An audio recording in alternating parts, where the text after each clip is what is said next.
If you ever joined the military and you went to go see the doc and he prescribed you ibuprofen and water for real and told you to change your socks, go ahead and hit the subscribe button, especially if you thought it wasn't real and then you got into the military and you realized that we weren't joking at all.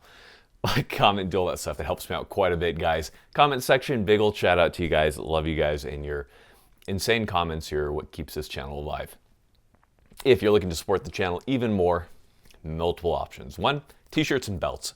Discount code is Garantham. Those belts were helped designed by me. The discount code is Garantham, no spaces. It only works for the belts, not for the t-shirts. T-shirts are lit, of course. When it comes to ammunition, guys, I've got you covered. We got Freedom Munitions. Discount code Garantham, no spaces, 5% off. If they are out of a bunch of stuff and you can't get it, go over to LAX Ammunition and same discount code Garantham, no spaces, 5% off. So choose whichever one suits your fancy. No skin off my teeth.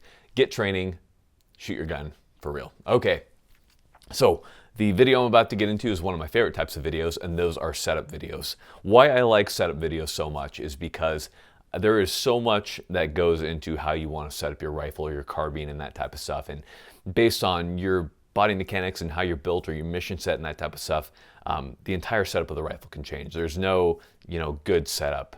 It just depends on what you do. So what we have right here is a really interesting design. Now, this was sent to me from the good old folks at Black Powder Red Earth. If you're not familiar with Black Powder Red Earth, shame on you. They are a sick comic that talks about military stuff. Pretty realistic, and I might be making a cameo a little bit there. So no shame in that. I'm good friends with that guy, but I'm not trying to sell you anything here. The upper is on BCM, with whom they are quite good friends. As you know, I'm a big fan of BCM uppers. So we'll talk a little bit about this particular upper, but mostly about the accoutrements and how it is set up. Now, in any case, like I said before, all sent to me for free and all that type of stuff, but we're not specifically reviewing, we're just talking about this setup and why you might want to do something like this or against this. Now, who actually did this setup? Who designed it? Well, I can't tell you who it is, but I can tell you that he has a way cooler job than me, and he has killed way more people than me. So he has a ton of experience, and I think this is a really interesting and innovative setup, kind of based on some of the experiences that he has had. So let's talk about why you may or may not want to set up your rifle quite like this. All right, so let's start here. I think we're going to start with the most interesting part of this entire setup, and that is going to be the Larue Riser, because that is the heart of the design. From there, everything is kind of designed around this kind of idea. So this idea is that by having this riser with a lower 1/3 optic, in this case an EOTech EXPS model with a BDC, that allows you to have your head in a more upright position during CQB, so room clearing and that type of stuff. Now, why does that matter? Well, when you're in those types of positions for long periods of time, you can develop a lot of neck issues, get strained, all that type of stuff that increases stress, cortisol, all that kind of stuff, and then you're gonna start throwing shots. So by having your neck in a more upright position, a more comfortable position, that allows you to be more comfortable, more alert as you're going throughout the day and doing this type of stuff. Now, this is all going to depend on your body mechanics and how you're built and that type of stuff, because there are some battle gnomes out there with no necks. I know a lot of Marines like that. And there's a lot of Air Force guys with giraffe necks like me. So depending on that, you might need a different height. But in any case, the guy who did this seems to have a build a lot stockier than me, but about the same height. But in any case, the riser with the lower 1/3 mount allows my neck to be really upright during shooting, and that makes it more comfortable for me. Another thing that's really great about it is that if you're shooting with night vision on, you can very easily look through the optic with those night vision on. So I've tried it with Sentinels and also with PVS 31s and PVS 15s, and it's very simple. Because at lower 1/3, it is possible, but having that extra height while looking through nods with this optic is really helpful. So I've done quite a bit of night shooting with this, and it's been a pleasure to use the Larue Riser on there. Now, the Larue Riser itself is 5/8 inch. So just so you guys are aware of that height. Now, to stretch the legs a little bit on this design, we also have an EOTech Magnifier. Now, this particular magnifier is 3 power. Perfect, right? Works pretty well. I'm a fan of these magnifiers. I've used them in the past. It works well because this does have BDC on it that allows me to figure out my dope and where my bullet drop is going to be. So again, I've shot this thing out to around 300, not really past that to be honest, but I don't consider this a design that was made to be shoot super far, but although it could, it has a great barrel and all that type of stuff. This magnifier allows the optic to kind of stretch its legs. Now, there is a problem. And that is when you kind of make a design more specialized like this, there are some, pros and cons of it. Pros, of course, what I mentioned. The cons is that you're going to have a less kind of stable cheek weld because it's getting kind of more towards the chin. So when I shoulder this, as you'll see, I've got kind of the chin weld going there. And now there's no problem with that, except that if I'm trying to shoot long distance, a good cheek weld really helps with stability, at least for me. So it's going to come down to a training issue. So make sure that you train with this type of setup and that you've practiced making longer shots with that more kind of awkward cheek weld versus the more traditional absolute or lower 1/3 cheek weld that most people are used to. Just something that I want to throw out there. So again, it all comes down to a training issue. If you don't actually use your gun, if you don't actually train with it, you're not going to ever be good with it. So all these setups would be useless in that case. So just a quick thought there. Because we have everything on a riser, typical backup iron sights aren't going to be effective. So the question always comes is that are backup iron sights necessary? And that's a great question. Maybe not, but at the same time, they weigh very little and it's a little bit of peace of mind, so why not? Now, because this is above the lower 1/3 kind of height ceiling that you typically see with with iron sights, you're not going to be able to witness iron sights through this optic. Because of that, the designer has opted to use backup 45-degree iron sights from Knight's Armament. Knight's Armament being my favorite company when it comes to iron sights, that and Scalar Works. So these are really well made. They're extremely low profile. They fit under everything, so they work extremely well. We'll do some close-up shots there. Now, they do work well. Now, here's the problem, is that they are at absolute height. So typically when you roll over from an optic, you might be at lower 1/3 or an absolute, and so you roll over, and it's a tiny bit of a change because you're just rolling maybe a slight height change.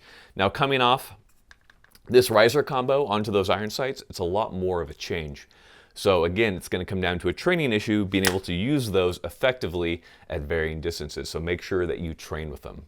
But in any case, I found that they've been extremely effective. I've always been a fan of these particular set of 45-degree offsets. And this is a perfect example of when to use 45-degree offset sights. A lot of times I see people using them where they just have like an EOTech on the rail, and they have tons of rail space, but they just have 45-degree offsets for no reason. Again, unless you don't have the space, do the 45, but if you have the space, just do normal iron sights if you have like a normal setup. Just a quick aside there. I see too many people using 45-degree offsets. So those are the iron sights. So good on them on doing that. Big fan of those. Let's move up to the handguard right here. So this handguard is a KMR Alpha. So that is a key mod handguard. Now a lot of people freak out when they hear key mod. They're like, oh my God, key mod's the worst. It failed to M-lock. Okay. Key mod is completely fine. There is nothing wrong with key mod. Is M-lock stronger? Yes, but does that mean that key mod isn't strong or that it isn't suited to a variety of tasks? No, key mod is currently used in a variety of places, smoking dudes. So you guys focus on the wrong things most of the time. Lucas from T-Rex Arms said it pretty well. Key mod versus M-lock, who cares? Can you shoot?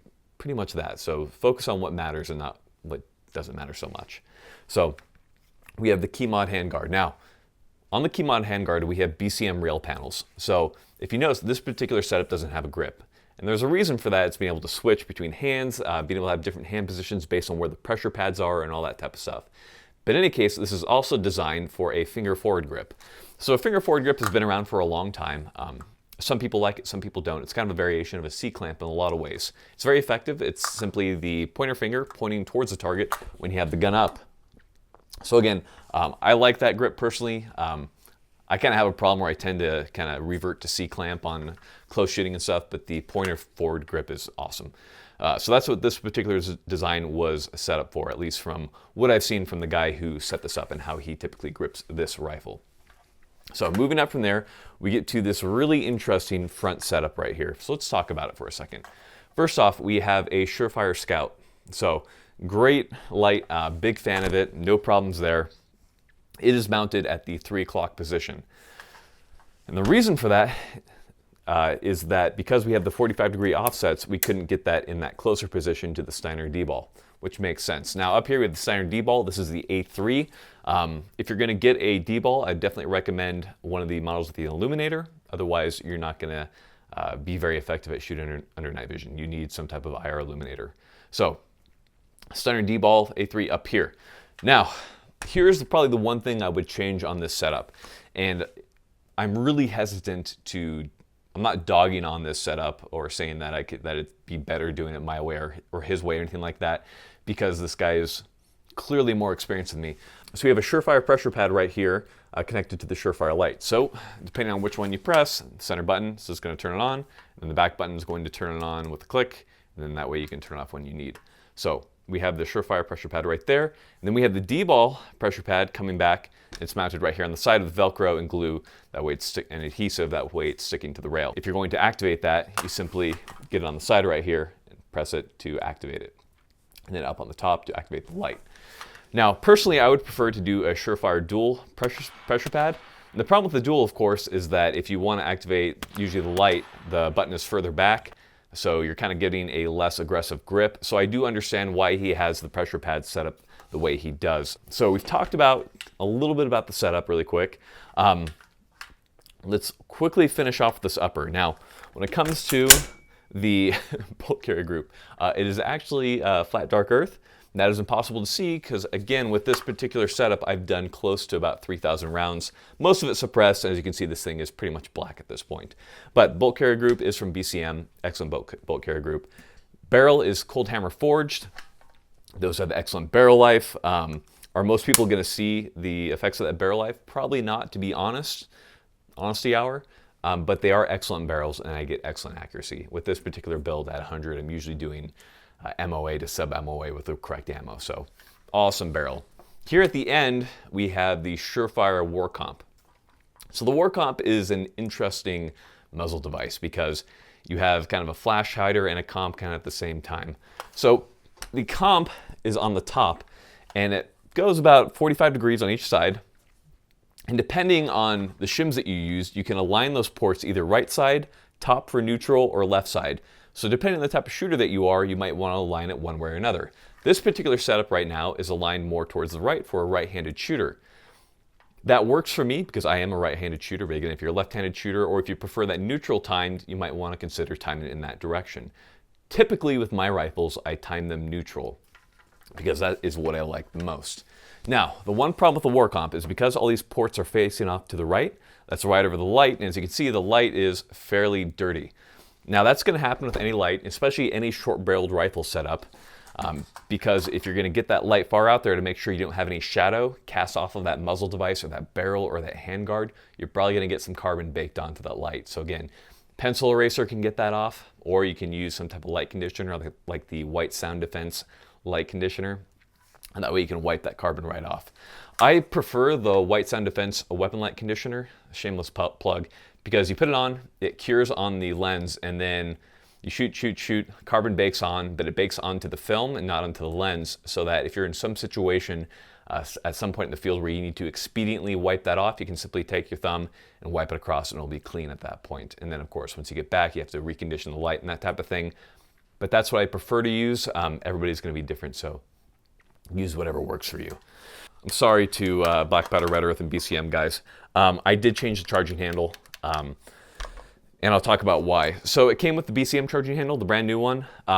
What's good about the brand new charging handle from BCM, the gunfighter, I believe this is the mod 4 now or something along those lines, is that it is very short. And what that allows you to do is there's less chance that you're gonna snag it on something or that type of thing. At the same time, I don't like using it so much to clear malfunctions. It's a little hard to get my hands on. I know that's kind of a petty thing to say, but I'm just not a huge fan of it. So I switched it out to the Raptor from Radian. This is the SD model, has little vented ports to allow some of those gases from overpressure when you're using a suppressor to escape a little bit more easily and get into the actual receiver rather than getting back into your face and causing your eyes to sting to where you're having trouble seeing while you're shooting rapidly suppressed. So I'm a huge fan of the Raptor, obviously. Don't want to plug it too much, just to say that depending on what you do, you might want to choose one or the other. So figure out what's going to work for you and that type of thing. I said it again. All right, moving back from there. I am running the Volter A5 system, as always, running the B5 SOPMOD Enhanced stock. I'm a huge fan of these stocks. I love the cheek weld on them. The BCM stocks are good too, but I just prefer the B5 personally. Coming off of the B5 stock, I have a Faro Concepts Slingster. This is in multicam black. This is from SKD Tactical. At the front, I have it mounted to a QD point right here at the back. Now, some people like to mount their slings further forward. And again, I'm sorry, Garrett from Cogworks. I know you keep wanting me to mount my slings more forward, but it just doesn't work for me. We'll work together more and maybe I'll work through my problem. So that's what we have right there. The lower is from Daniel Defense. Daniel Defense grip, not because I love it, just because it's what came with the lower and it works fine. No reason to change it. The trigger is a Gh3 Super Dynamic Combat. I'm a huge fan of this trigger. We'll be doing a couple more videos on Gh3 triggers in the future. No other changes there. If I could change anything, I'd probably add a Radian Talon for the safety, and also probably a Gh3 Maritime Bolt Release or something along those lines. So that is this particular setup. There are multiple ways to set up a rifle, guys. And I'm not one to tell you that there is always one good way. Now, there are bad ways to set up rifles, and maybe I'll do a video specific to bad ways. Now, the people over at Black Powder Red Earth call this the Special Projects Group Carbine, and it is an awesome setup. So if you wanted to clone this for whatever reason, or you think it's a good setup, just understand first what it's used for and whether or not that would be useful for you. But this is an awesome setup, and if you're doing a lot of night vision shooting or a lot of close quarter stuff, awesome. You'd be well served handling that. As with everything, guys, we know what really matters is looking cool. Undoubtedly, the carbine from Black Powder Red Earth and BCM and all that kind of stuff, this all looks freaking cool, guys.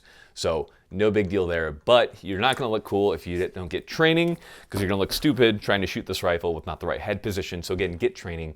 Again, my favorite guys are Bear Solutions, Cogworks, and Esoteric. So get some, give them some love, go in there, get some training from them, and I promise you'll become a better shooter. If you haven't checked out Black Powder Red Earth, go check it out, guys. You'll love it. They make some great stuff. Before we go, I know people are going to ask, so let's talk a little bit about the plate carrier, because I know you guys saw the plate carrier. We'll just kind of mention it. So I wanted to do something other than a JPC, and also I've got a plate carrier review coming up, so I have a bunch of different plate carriers, so I'm trying to get a lot of time on each of them. This one is from Peraz. This is a low-profile, slick plate carrier. I am a huge fan of this. I love the way it's designed. Just straight up, they just did a great job with it. Now, on this particular design, a couple things about it. I have on the front here, I have a Haley Strategic chest rig, one of the legacy ones, the older ones. The new ones are just as good. I have it with the inserts, that way you can quickly pull out and re-index mags and that type of thing. On the side, I have a little Baofeng radio for all that Gucci stuff when I'm trying to talk to my mom back home, tell her to give me chicken tendies. Moving off on the side here, I have Titan Tac Innovations. It is a tourniquet holder. That way when I'm lacing it around, I have a tourniquet just right there. You can also put it on the bottom. Nice little product that I've used a lot, and we'll have some more on it there. Nice little IR flag up here at the front for friend-foe identification.